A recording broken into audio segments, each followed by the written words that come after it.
Even as children, people are taught to be prepared in cases of emergency. An emergency can be defined as a situation with pressing consequences to health, property, environment, and even life. There are emergencies where government and agency intervention may be required to contain that situation, and some where assistance is required after the disaster. In any of these cases, emergency communication equipment is integral. Natural and man-made are two classifications of an emergency. Typhoons, tornadoes, and earthquakes fall under the first category. Riots, terrorist attacks, bombs, and fires are lumped in the second. Various types of equipment are used by government bodies in order to reduce life loss, as well as to manage and communicate means of handling disasters.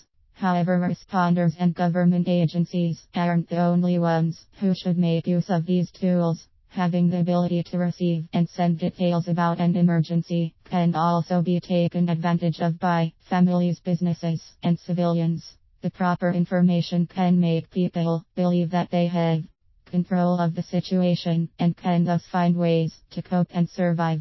Emergency communication equipment comes in various kinds. These include crosslink systems, radio signaling and dispatch equipment, ham radios, weather radios, shortwave radios, and two-way radios. These are meant to endure instances where there is no power available and no phone lines are working. Fire, police, and medical agencies depend on radio communication to coordinate and point them in the right direction. Failure to communicate can be the deciding factor between life and death. Repeaters are important in these agencies in case phone lines are inoperable and there is a critical incident to cover.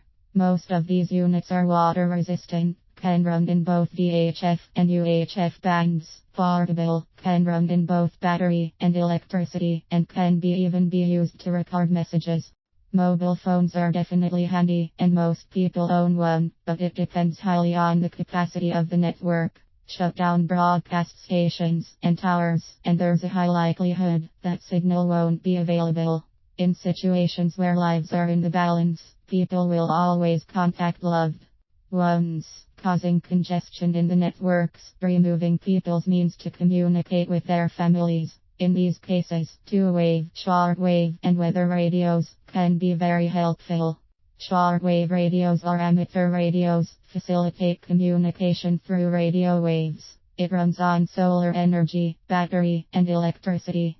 Using the correct frequency, it's easy to communication situation changes, updates, and list safe zones. Two-way radios are almost the same as shortwave radios since they both make use of radio waves. Often battery operated, these doesn't require extensive training and can be used by anyone.